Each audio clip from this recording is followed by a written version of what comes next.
যে কোনো কম্পিটিটিভ এক্সামে কিন্তু সাম্প্রতিক বিষয় বলেই অনেক অনেক অনেক অনেক বেশি গুরুত্বপূর্ণ। রিসেন্টলি কিন্তু নোবেল পুরস্কার ঘোষণা করলো। নোবেল পুরস্কার 2025 সম্পর্কিত A to Z সব তথ্য আপনাকে জানা দরকার না। A to Z সব কিছু জানা দরকার না, কারণ নোবেল পুরস্কার সম্পর্কিত বিশেষত শান্তি থেকে নোবেল পুরস্কার পেয়েছে, সাহিত্য থেকে নোবেল পুরস্কার পেয়েছে এবং অর্থনীতি থেকে নোবেল পুরস্কার পেয়েছে, এই সংক্রান্ত কোশ্চেনগুলো কিন্তু বেশি আসে। সো আপনাকে সবসময় মাথায় একটা জিনিস রাখতে হবে, যা কিছু পড়বো সাজেশন করে পড়বো, গড়পত্তন যা কিছু সামনে আসলো তাই আমি সব পড়বো না, কারণ সব কিছু পড়তে গেলে অল্প সময়ে আমাকে বিশাল সিলেবাস কভার করতে হবে, আমি এই জিনিসটা করতে পারবো না। তো আমি আজকে সেই সাজেশনটা করে দিয়েছি। নোবেল পুরস্কার সম্পর্কিত যে কোশ্চেনগুলো পরীক্ষায় আসতে পারে আমি সবগুলো তুলে ধরেছি। জাস্ট প্রশ্নগুলো দেখুন, এটা একটা অ্যামেজিং ক্লাস হতে যাচ্ছে আপনার জন্য। প্রথমে যে আমি প্রশ্নটা রেখেছি, শান্তিতে নোবেল পুরস্কার ঘোষণা করে কোন প্রতিষ্ঠান?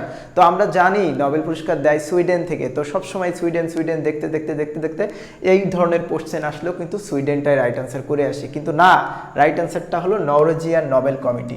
রাইট অ্যান্সার হলো নরওয়েজিয়ান নোবেল কমিটি। এই শান্তিতে নোবেল পুরস্কার কিন্তু সুইডেন থেকে আসে না, নরওয়েজিয়ান নোবেল কমিটি কিন্তু শান্তিতে নোবেল পুরস্কারটা দিয়ে থাকে, যেটা সব থেকে বেশি আলোচিত এবং গুরুত্বপূর্ণ। সাহিত্যে নোবেল পুরস্কার ঘোষণা করে কোন প্রতিষ্ঠান? Swedish academy. এটা নিয়ে আর সমস্যা নাই, সুইডিশ একাডেমি। ওকে, তো 3 নম্বর যে প্রশ্নটা হচ্ছে, কোন সাল থেকে নোবেল পুরস্কার প্রদান শুরু হয়েছে? তো আপনি কি জানতেন আগে কোন সাল থেকে নোবেল পুরস্কার দেওয়া শুরু হয়েছে? 1901 সাল থেকে। এখন নোবেল পুরস্কার সংক্রান্ত রিসেন্ট কোশ্চেনও আসতে পারে, কিংবা যে কোনো শুরু বা তার সাথে সম্পর্কিত যে কোনো কোশ্চেনও আসতে পারে। সো শুধুমাত্র রিসেন্ট কোশ্চেন জানলে হবে না, এ ধরনের বিষয়ের সাথে যে ইতিহাস ঐতিহ্য আছে সেই সম্পর্কেও আপনাকে জানতে হবে। ওকে, এরপর যে কোশ্চেনটা আছে যে কয়টি বিষয়ে নোবেল পুরস্কার দেওয়া হয়, এটা মনে হয় বেশিরভাগ স্টুডেন্টই জানে, তারপর আমি দিয়ে দিয়েছি, স্মরণ করিয়ে দিলাম। 6টি বিষয়ে কিন্তু দেওয়া হয়। আর 2025 সালে নোবেল শান্তি পুরস্কার কে লাভ করেছে? এটা হলো বর্তমান সময়ের জন্য ওয়ান অফ দ্য মোস্ট একটা গুরুত্বপূর্ণ ইনফরমেশন। মারিয়া করিনা মাচাদো। মাচাদো তিনি কিন্তু ভেনেজুয়েলার বিরোধী দলীয় নেতা এবং ভেনেজুয়েলার বর্তমান প্রেসিডেন্ট নিকোলাস মাদুরো। আর নিকোলাস মাদুরো যে বলা যায় অনেকটা স্বৈরতান্ত্রিক একটা শাসন পরিচালনা করছে, যিনি রাশিয়া, চীন, ইরানের সহযোগিতা নিয়ে পশ্চিমা বিরোধী একটা মতদর্শ এবং সেই অনুযায়ী রাষ্ট্র পরিচালনা করছে, যেটা যুক্তরাষ্ট্র কোনোভাবেই সহ্য করতে পারছে না। তো যুক্তরাষ্ট্রের পক্ষ হয়ে বিরোধী দলীয় পার্টি হিসেবে পশ্চিমা যে আদর্শ বাস্তবায়নের জন্য কিন্তু কাজ করে যাচ্ছে মারিয়া করিনা মাচাদো। তো তিনি কিন্তু নোবেল পুরস্কার পাওয়ার পরে এই নোবেল পুরস্কারটা ডোনাল্ড ট্রাম্পকে উৎসর্গ করেছে। তো পশ্চিমা আদর্শ বাস্তবায়নের জন্য তিনি দীর্ঘ সময় ধরে কাজ করে যাচ্ছে। তো নোবেল পুরস্কারটা দেওয়া হয়েছে মূলত তার গণতন্ত্র এবং মানবাধিকার চর্চার জন্য। তো এসব হলো আসলে বুলি one kind of. Maria Corina Machado কোন দেশের নাগরিক? আমি আগেই বলে দিয়েছি, এটা রাইট অ্যান্সার হলো ভেনেজুয়েলা। মারিয়া করিনা মাচাদো পেশায় তিনি একজন রাজনীতিবিদ, ঠিক আছে, রাজনীতিবিদ, ভুলে যেন না যায়। 2025 সালে সাহিত্যে নোবেল পুরস্কার অর্জন করেছেন কে? রাইট অ্যান্সারটা আপনারা দেখতে পাচ্ছেন, লাসলো ক্রাসনাহরকাই। লাসলো ক্রাসনাহরকাই। লাসলো ক্রাসনাহরকাই কোন দেশের নাগরিক? তিনি হাঙ্গেরির নাগরিক। আচ্ছা, আমাকে একটু কমেন্ট করে জানিয়ে দিন তো হাঙ্গেরির রাজধানীর নাম কি? দেখি কে রাইট আনসার করতে পারে। হাঙ্গেরির রাজধানী হলো বুদাপেস্ট। বুদা এবং পেস্ট দুইটা শহর, মাঝখানে একটা নদী, এই দুইটা শহরের সমন্বয়ে করা হয়েছে বুদাপেস্ট। ওকে, লাসলো ক্রাসনাহরকাইয়ের প্রথম উপন্যাস শাতানটাঙ্গো প্রকাশিত হয় কত সালে? 1985 সালে কিন্তু এটা প্রকাশিত হয়। তো ইনফরমেশনগুলো দেখুন, গড়পত্তন যা আসলো তাই দিয়ে রাখলাম, বিষয়টা এমন না। আপনার জন্য যেটা ইম্পর্টেন্ট, যেটা পরীক্ষায় আসতে পারে, আমি সেটা সাজেশন করে দিয়েছি।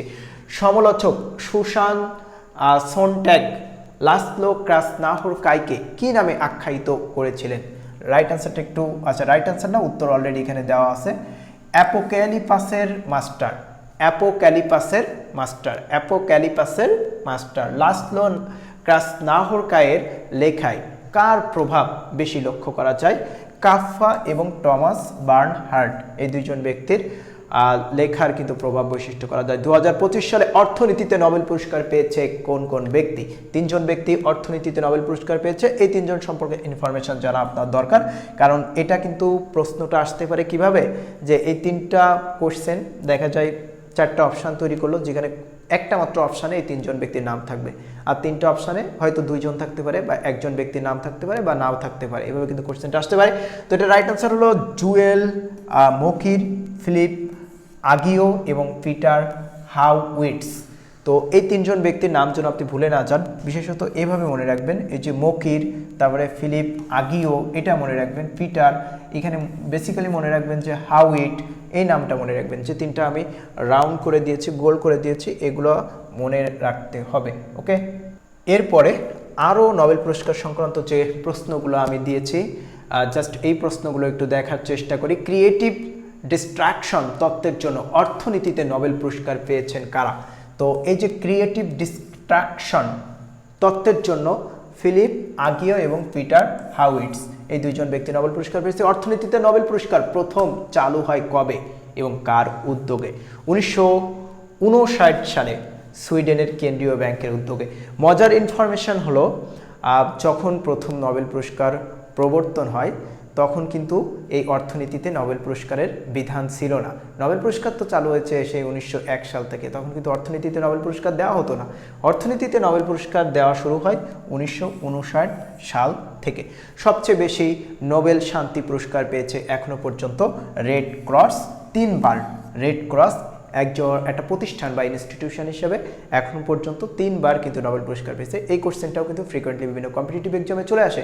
সো নোবেল পুরস্কার সংক্রান্ত যে প্রশ্নগুলো ছিল সেগুলো আমি এক নজরে আপনাদের শেয়ার করলাম। যারা আমাদের কোর্সে ভর্তি হতে আগ্রহী তারা এই যে নাম্বারটা দেখতে পাচ্ছেন, এই নাম্বারে আমাদের সাথে হোয়াটসঅ্যাপ, ফোন কল অথবা টেলিগ্রামে যোগাযোগ করতে পারেন। জাস্ট আমাদের কোর্সগুলোতে ভর্তি হয়ে যান, ইনশাল্লাহ এ ধরনের অ্যামেজিং তথ্য, লেকচার শিট আমরা কিন্তু নিয়মিত আমাদের ইন্টেন্সিভ কেয়ারে আপনাদেরকে শিখিয়ে যাচ্ছি। আর ভিডিওটা যদি ভালো লাগে অবশ্যই লাইক, কমেন্ট, শেয়ার করবেন।